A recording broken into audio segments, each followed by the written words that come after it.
This is one of our merchantmen, laden to the scuppers with a perishable cargo, due to dock in New York day after tomorrow at 0800. Their machinery is set in motion to unload and forward the cargo to its destination. Longshoremen are hired. Trucks are made available. Arrangements are made with the railroads to rush the ship's freight to points inland. Yes, this is one of the ships that put our commerce at the top of the heap in world trade. The only trouble is, this one's off her course line. She won't be in New York at 0800 day after tomorrow. And worst of all, she doesn't even know it. For more than 56 hours, the ship's navigator has not been able to obtain a fix from celestial observations. The weather's been overcast. There's been a heavy blow. His running fix indicates a dead reckoning point here, and the course is set at 308.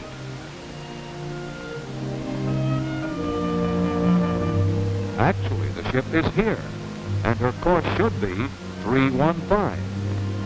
Yes, for all of man's knowledge and experience, the elements can still delay a ship, throw her off course, cause her to end up miles from her estimated position. In pre-war days, that meant only the loss of time, loss of money, loss of business. But in war, loss of time and groping ships meant much more than that. Delay and error at sea was a danger to victory itself. Peacetime navigation just wasn't good enough for global war. Something had to be done to take the remaining uncertainty out of navigation. Something was done. Something almost miraculous. In 43, in the bad weather Aleutians, ships began mysteriously to navigate with accuracy in the worst storms. In the Pacific, planes and ships made on-the-nose rendezvous under what were formerly considered impossible conditions. And simultaneously, in the hazardous North Atlantic, amazing feats of bad weather navigation were performed. A convoy made a perfect landfall following a 3-day storm during which none of the usual observations could be taken. Something new in navigation was at work. What was it? It was secret, top secret, one of the war's most precious. Those on the inside, those who knew, used a strange new word to describe it. That word was LORAN, long-range navigation. Yes, our huge task forces began to use LORAN to get where the fighting was thickest in the quickest possible time. LORAN helped the merchant marine get supplies where they were needed most. By the end of 1945, more than 3,000 naval ships were using LORAN. 30,000 planes winging toward life and death objectives found their way with the help of LORAN. So vital did LORAN become to operations in the Pacific that LORAN equipment was often left ashore under fire. A chain of LORAN stations was set up, lacing the seas with a network of radial lines of position. Yes, LORAN shared in the victory. But its story by no means ended with its aid in getting our troops home in the fastest possible time. In fact, a whole new era of usefulness opened for LORAN. On VJ Day, peacetime shipping fell heir to a heritage worth tens of millions of dollars. This heritage is the LORAN system, established by wartime necessity and now available to the mariners of peace. As soon as the wraps of wartime secrecy were stripped from LORAN, this modern long-range aid to navigation became at once available to private shipping.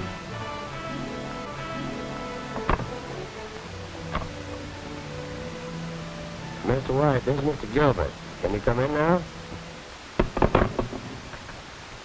Some of the lines are drawing this LORAN on their ships. Ed White thinks it might be valuable in our operations. Well, Mr. Gilbert. Good morning. Have you read it? I looked it over. I know something about it. You ought to read it, Mr. Peterson. LORAN is designed to help you skip us. I'd take a bet that in 5 years there won't be a decent-sized merchant ship afloat without that equipment. Yes, and we'd be able to hire elevator boys to take our ships across. I suppose there was a time when some skippers found an auxiliary steam because sailors might forget how to handle canvas. I don't get the impression from the booklet that LORAN is intended to do away with standard navigation practices. Then why bother to put it on at all? First it's this radar business, and now LORAN. Sure, radar for short range. Radio direction finders up to about 200 miles. LORAN when you're out in the middle of the ocean. There are a lot of risks in the shipping business, and I think we owe it to our customers and ourselves to eliminate all of them we can. Suppose one of our ships was foundering in a hurricane. We couldn't give its position within 40 or 50 miles because of the weather. Did you ever hear of a condition like that, Mr. Peterson? I heard of it already. It's very unusual. Fortunately. So is the need for lifeboats. Well, you've got to have them. I tell you what, gentlemen, I think we're talking about something that we don't know very much about. If it's a good thing, we want to put it on our ships. But what do we know about this LORAN, really? Why don't we have one of the manufacturer's representatives stop in? Why don't we talk to the Coast Guard and get the straight story without any sales talk attached? The Coast Guard's been in on this thing from the beginning, and I think they're the ones to help straighten us out. Sure, that's right. What do you say, Pete? Pete, how would you and Ed like to hop down to Washington for a day and check with the people who have most of the information at hand? Well, then. Well, this isn't anything new. The military services have been using it throughout the war. One of the main features of LORAN, gentlemen, is that we've got $100 million worth of it, counting research and development. Mr. Stewart, I'd like you to bring in the big chart, the one showing LORAN installations. The whole system is at the disposal of private shipping. Any nation, any line, everyone's welcome to use it. That's why we want to look into it. Captain Peterson, Mr. White, Lieutenant Stewart. How do you know? Let's see. How do you choose?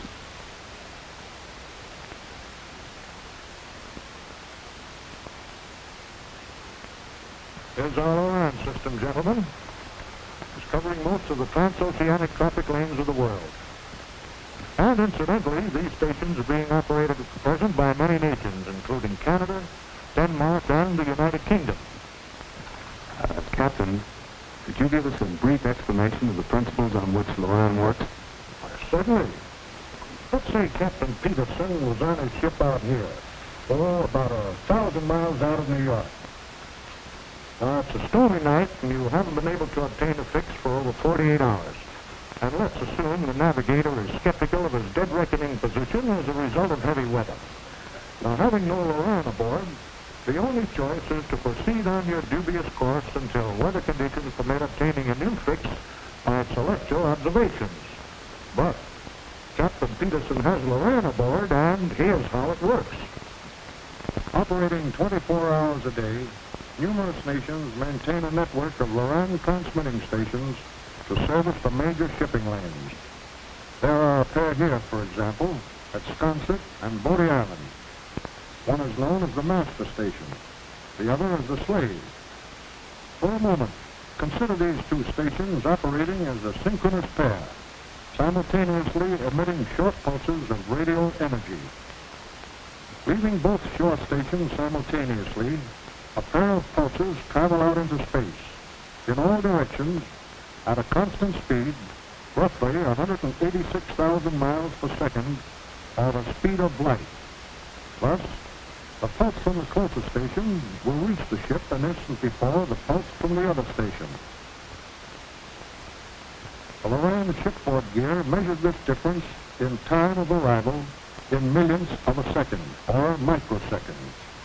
It simply determines how much longer one pulse takes to reach the ship than the other pulse.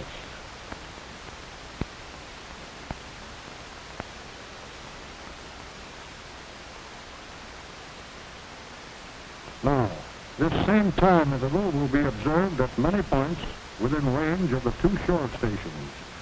And when connected, these points form an hyperbola known as the LORAN line of position. To aid the navigator in obtaining a fix, specially prepared LORAN tables and charts contain accurately plotted lines of position for the various time differences encountered in a particular area. However, in simultaneous transmission, a ship would not know which station's pulse has been received first. and the same time difference could occur along a second line of position, as shown here.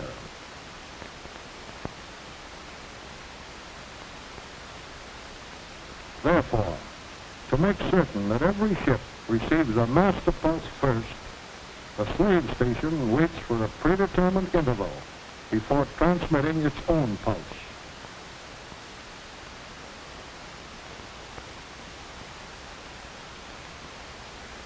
Remember, we are still thinking in terms of microseconds. Now, from the time difference received at any given position, the LORAN receiver automatically subtracts the known slave station delay. The resulting time difference as read at the ship will occur on one and only one LORAN line of position. Having one line of position, we then obtain readings from another pair of stations. An accurate fix is established at the intersection of the two lines of position.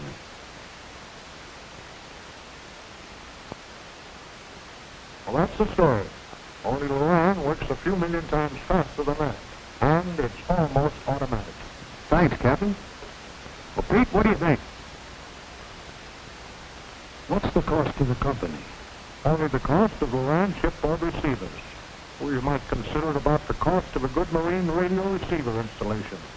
The transmitting station equipment was provided for wartime use. Let me ask you a question, Captain. Why is the Coast Guard so interested in LORAN for merchant ships? Well, the primary mission of the Coast Guard concerns the safety of life and property at sea. This means, first, prevention of sea accidents, and second, assistance in distress cases. Well, I think Lieutenant Stewart here can tell you why we'd like to see LORAN on commercial vessels. Lieutenant Stewart was navigator on the cutter Campbell, operating off Hatteras. Now, it wasn't always so easy for them to locate ships in trouble. And that's right, sir. But that was before the war. Of course, we didn't have LORAN then, and neither did the ships. Almost every distress call we ever got, where the weather was bad for 2 or 3 days running, we'd miss the distress vessel by anywhere from 10 to 50 miles. And as a result, sometimes spent days searching for it. Well, that's our interest in seeing you people get LORAN. It would enable us to render assistance more promptly and make our job much easier. Yes, for everyday navigating, you hit him on the nose every time with this thing? Well, under favorable conditions, even at times when other means of navigation fail completely, you can obtain a fix within a half mile. Under unfavorable conditions, errors will usually not exceed 5 to 10 miles. Yes, when the stars are out, you know they're where they should be. There's no chance of mechanical failure. Unfortunately, the stars are not visible during bad weather, when they're needed most. I think Captain Peterson is worrying about the art of celestial navigation being lost. 50 years from now, who knows what we'll have. But right now, ships equipped with LORAN are using it mostly as a supplementary aid to navigation.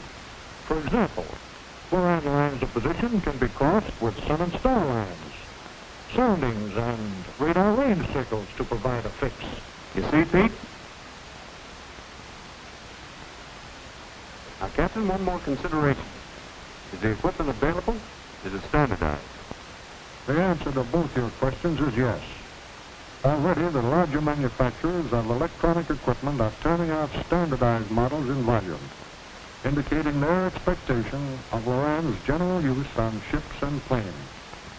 These manufacturers have even set up schools where complete courses are given in operating the equipment. 2 or 3 days at one of these schools is all a navigator needs to learn how to use his LORAN. You're not getting into anything like the lengthy navigation courses which must be mastered before one becomes a competent celestial navigator. Installing the shipboard LORAN equipment is comparatively simple and can be accomplished in a matter of hours. New and greatly improved direct reading receiver indicators make LORAN even simpler to operate now than in wartime.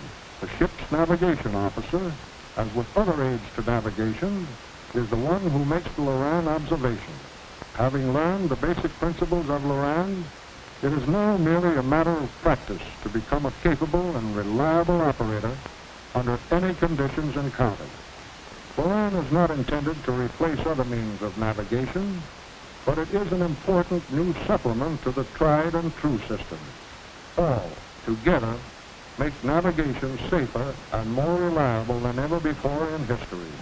There she goes, and behind her now is a vast organization of men and equipment devoted to one major task, to help her get where she's going with safety and a minimum of lost motion.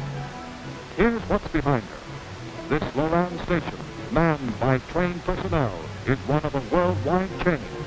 These stations provide long-range navigation signals up to 750 miles by day and 1,400 miles by night. So precise is the LORAN timer that a pocket watch of the same accuracy would run 5 to 10 years without losing or gaining a single second. Should mechanical trouble develop, a warning blinker signal is immediately transmitted and continued until the duplicate standby equipment is switched in and synchronization is restored. This is the equipment and constant service behind every ship that sails forth with LORAN to guide it to a safe and scheduled landfall. These same LORAN stations serve 300-mile-an-hour airliners on their day and night flights over the oceans of the world. LORAN stations are operating along both coasts of North America, along the great circle routes of the North Atlantic and Pacific.